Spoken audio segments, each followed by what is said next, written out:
Welcome to the Be Happy Now show. Flex your soul connection muscle and be your inner guide to fulfillment and purpose. I'm Claudia-Sam. If you know that you're here for a bigger reason, this is the place to be. Together, we ditch the self-care guilt and quit the go with less fear and more trust. Tune in to living life in alignment with your full potential. The Be Happy Now show starts now.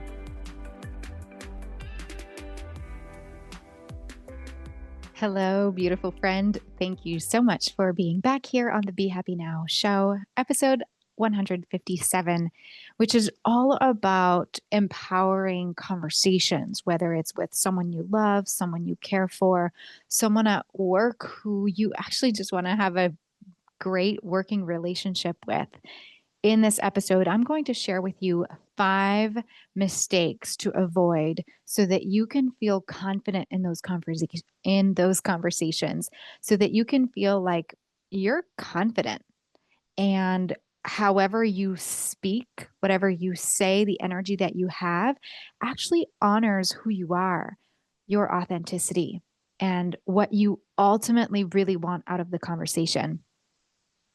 I'm Claudia-Sam. I'm your soul connection coach, and feel free to, at any time, take notes of this episode, anything that lights you up, that gives you some insights.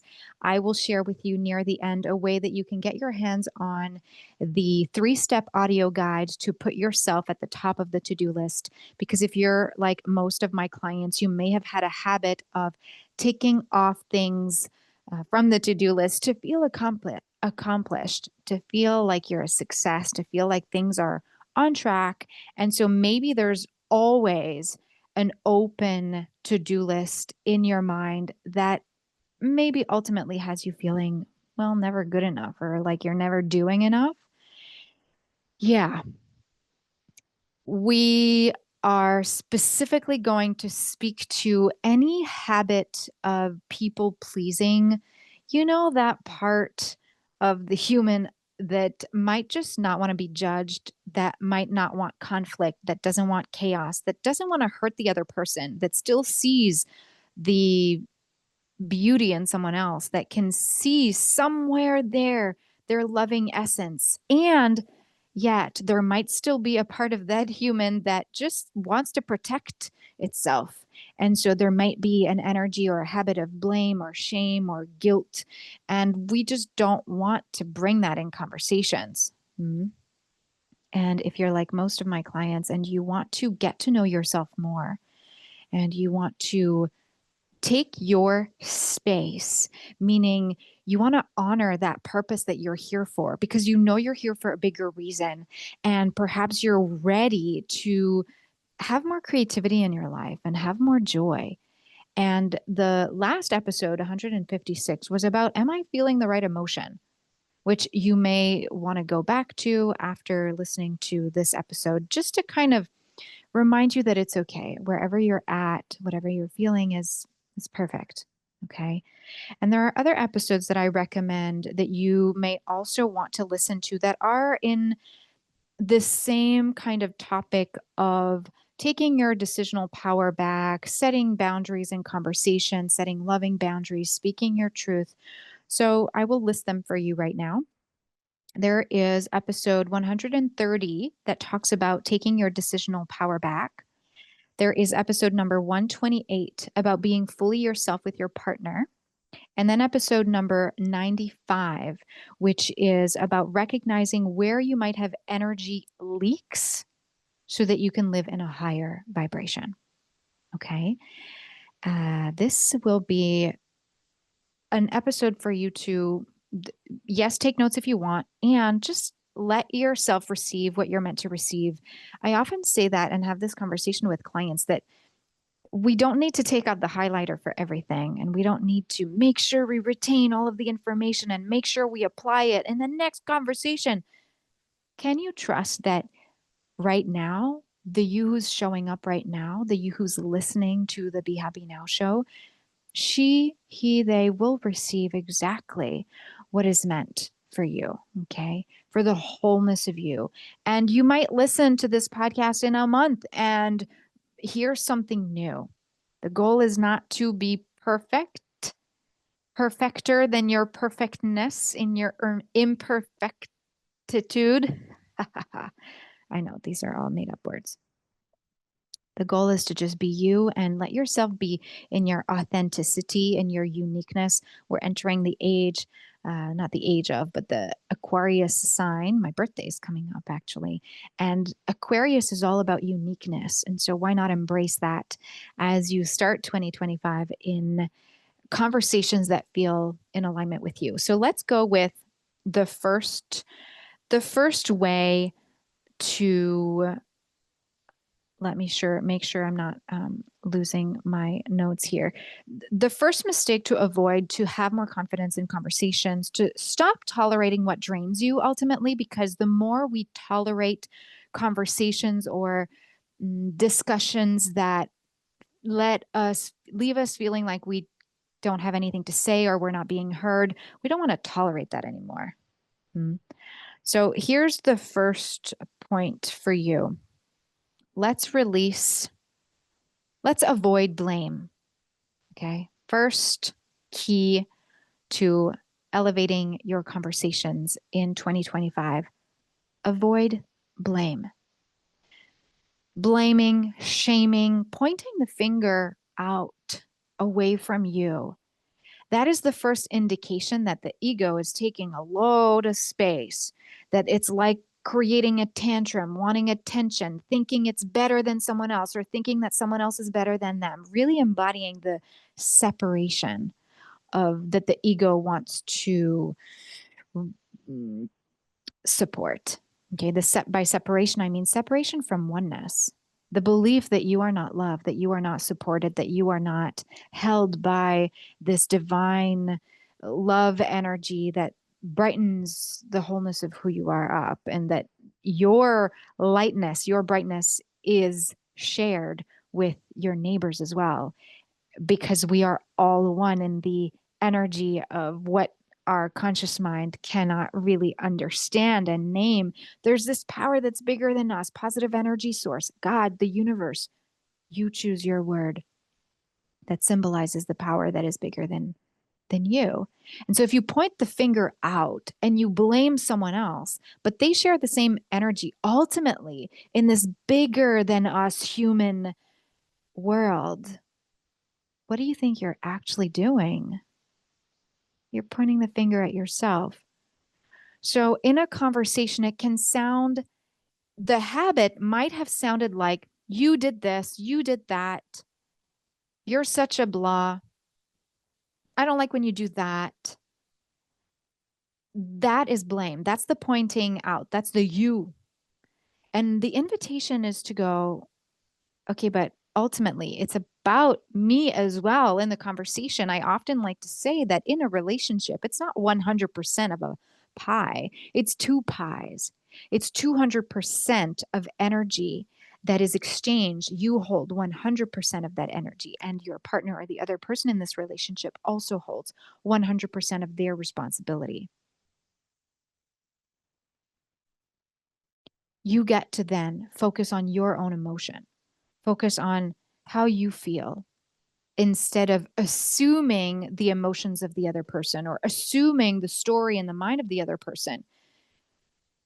So ultimately, the idea to not blame and to tune into your emotions and to your experience, it might sound like, I am experiencing this, or I am feeling that. You can say when you do that.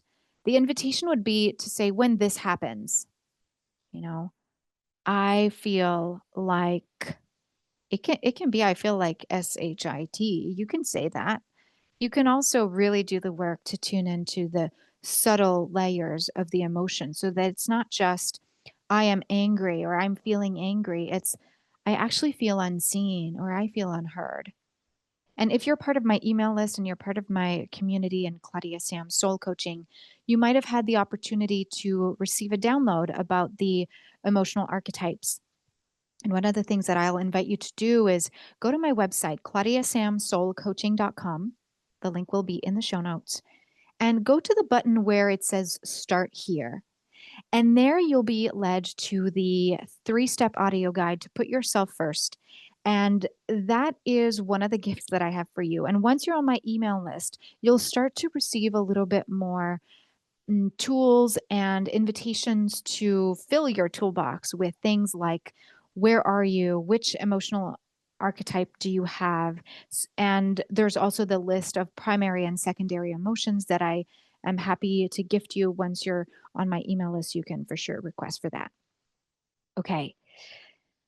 Therefore, what I was meant to say is that a conversation is about two people being heard. It's not just about pointing the finger out and saying that that is not working. It's about you being heard, asking to be heard, and also letting the other person, being willing to take up as much space in listening than being listened to.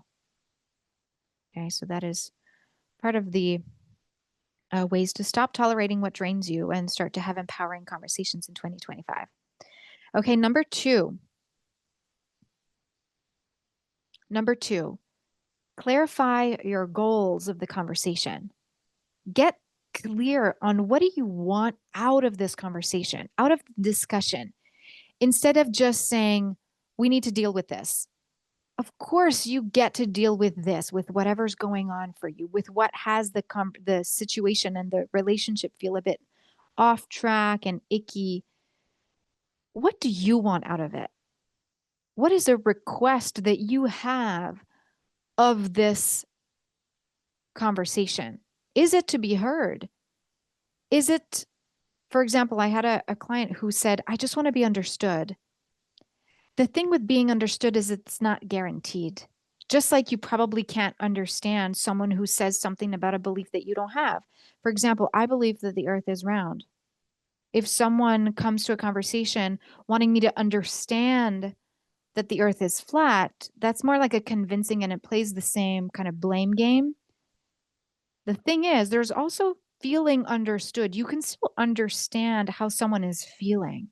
You can still try to wear the understanding of how someone has such an experience. Have you ever heard the example of, let's say there's a figure 6, there's the number 6 written, in one of these chalks on the ground, on the asphalt. And you're standing on at the bottom of the 6, so you see it's a 6. And I'm standing at the top, so I see it's a 9. You can understand that I see it's a 9, and I can understand that you see as a 6. I'm not going to try to convince you that what you see is a 9, because that's not the truth. Okay. So the number 2 here is about clarifying your goal, being clear about what you want out of the conversation before you even go into it, because it's about delivering a message with a clear intention instead of needing approval or needing something from someone that they might not be willing to give, or convincing the other person. I'm curious how that lands for you. My Guruji in Nepal, I talk about him sometimes, right? That he often would tell us in the teacher trainings that our job is not to convince anyone. If we choose to have a lifestyle of yoga and we decide to take up certain habits and certain practices, our job is not to go put it in someone else's face and say, this is exactly what you should do. No, our job is to live it, experience it, embody it. And by that, we emanate our light, we emanate our own light. And we also develop the ability to understand someone else's practice and let that be okay. Okay, number 3, in terms of ways that you can have authentic conversations in 2025. So we spoke about already 2 ways. And now the third thing, basically to avoid in 2025 in your conversations, is don't wait for things to go sideways. Like, don't wait for the SHIT to hit the fan. I don't know if I'm allowed to say that word, am I? I probably say it anyway. don't wait until you're overwhelmed and you don't have the energy and it's at the end of the day, it's 8 p.m.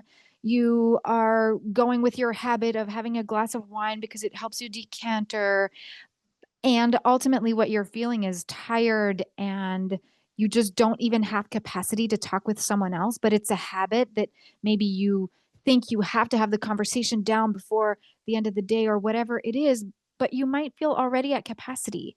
You might feel like there's already a mess everywhere in your energy. There's spaghetti that was thrown at the wall all day. And so it might not be the perfect time to have a conversation that's most authentic. Okay, so don't wait until that time to have a conversation. That's ultimately what this is about. Plan ahead. And I'm going to give you the two more mistakes, the two more things to avoid so that you do have empowered conversations that can help with this point, because you can decide when you're going to have the conversation. And I'm not saying that we plan every little detail of our life and they happen according to plan. You probably can relate to how, well, sometimes the conversation just gets pushed up and you're faced with it and you have to deal with it now. And that is often for your highest good because now you're not overwhelmed. There's not spaghetti at the wall. You are more calm and the time is now. And so you get to honor that as well. And if you can prepare for it, for example, you can say at the time when you feel overwhelmed, you want to have a conversation, you can say, I would really love for us to sit down and let ourselves be heard. I would love for us to have a conversation tomorrow. Are you available? Shall we go for dinner? Should we sit down, create a nurturing space for each other? You do it in a way that feels good for you, but you can prepare, not but, and you can prepare for the conversation that's coming, and you can give a heads up to the other person, not in a dun dun dun, something's bad's going to happen. No, let's set the tone. Let's prepare for it. If you're sensing that a conversation needs to be had because it feels sticky in the air, you're not the only one who's feeling it. So you're just being the brave one who says, hey, by the way, I'm feeling what you might be feeling right now in the air. It feels sticky, yeah, doesn't it? Shall we have a conversation about that? It's taking the step forward instead of waiting until both reach a point of there's so much tension that you're not calm, you're not patient with each other, you're not loving. Yeah.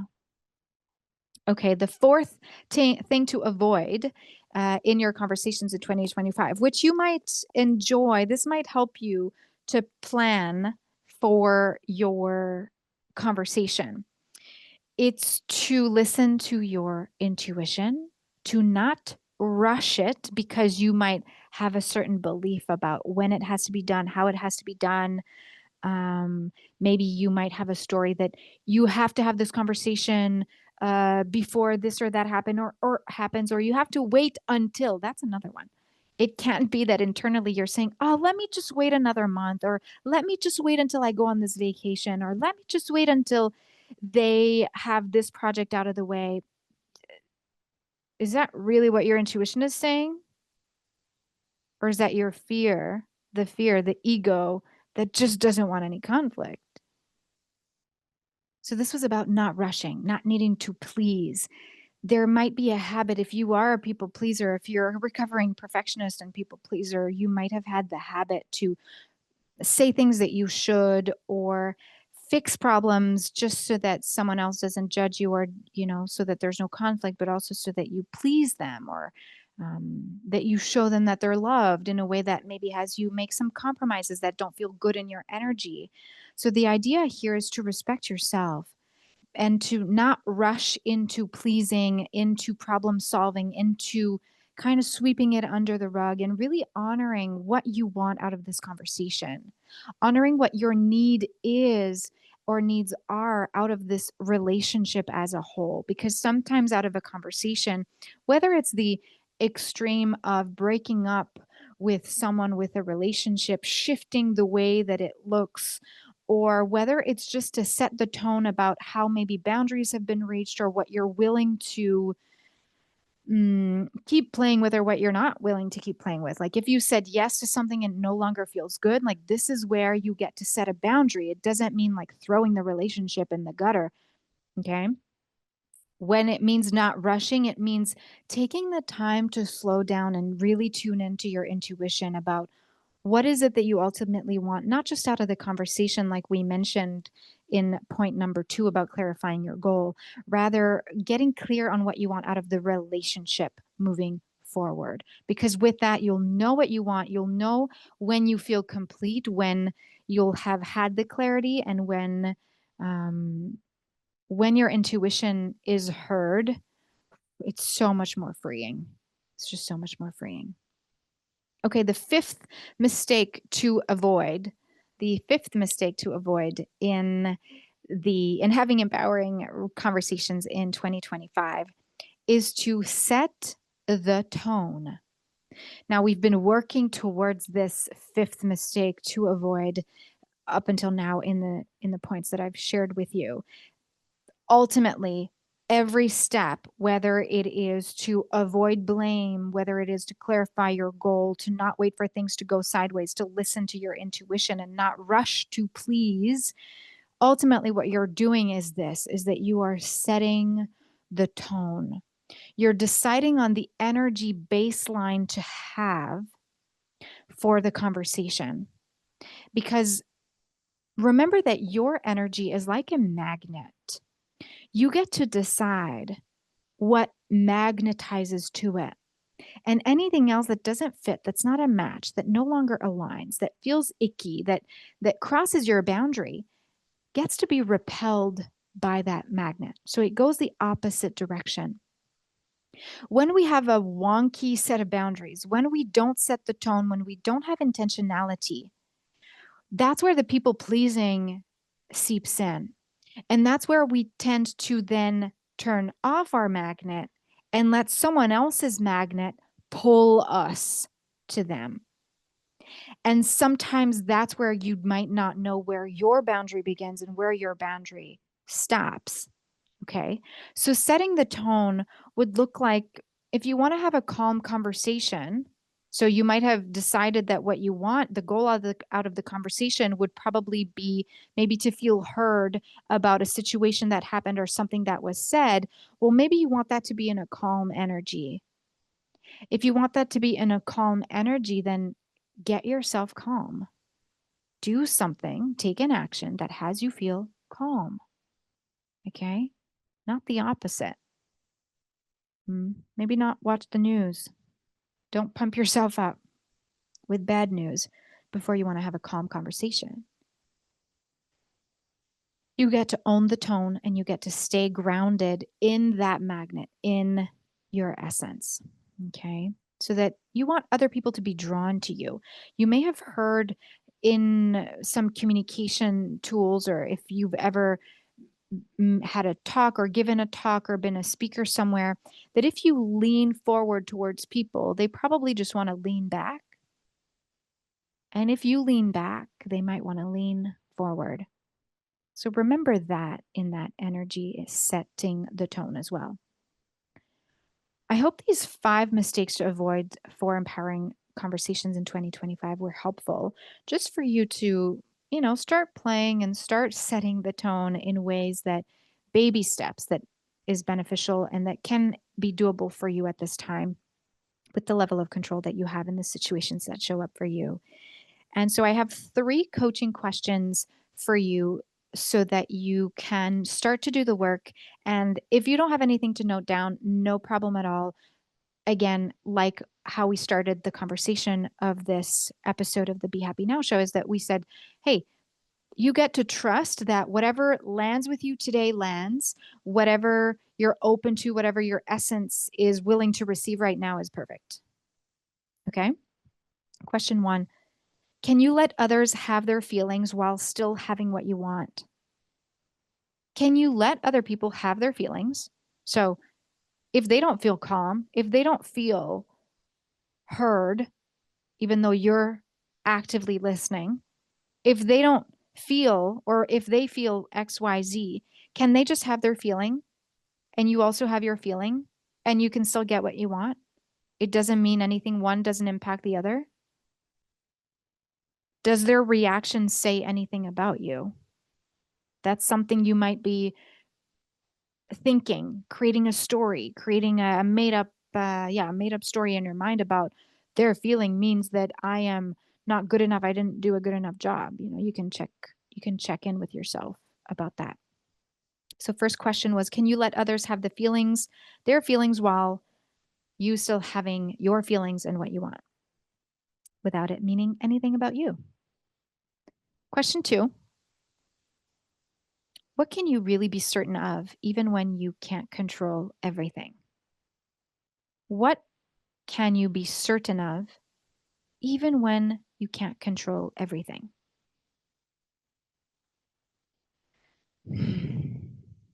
Don't let overthinking get in the way here, because ultimately what you're certain of is your deservingness, your worthiness, the light that you share with someone else, things like that.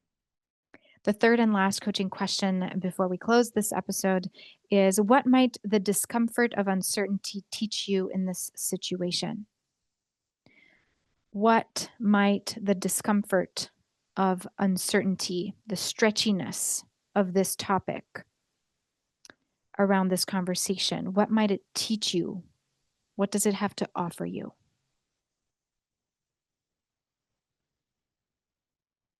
Okay.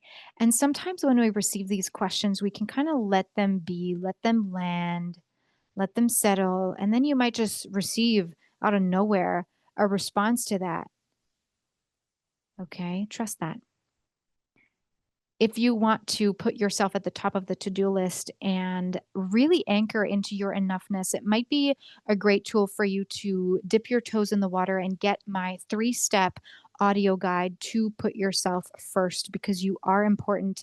On the page, when you go to claudiasamsoulcoaching.com and click on the Start Here button, you will find yourself on that page where in less than 15 minutes, you can learn how to shift out of autopilot, set boundaries to put yourself first, and let go of the fear of saying no. And you'll be able to take the I'm important meter quiz on the page. It's an assessment actually right away on the page. So go ahead and do that. I'm excited to see you there. It's free, by the way. And I look forward to hearing about your authentic, empowering conversations in 2023. Cheers to flowy conversations. You've been listening to the Be Happy Now show with me, Claudia-Sam. Flex your soul connection muscle and be your inner guide to fulfillment and purpose. You are worthy of being you and of connecting to what stops you from living the life you are meant to live. Access more soul connection coaching at claudiasamcoaching.com.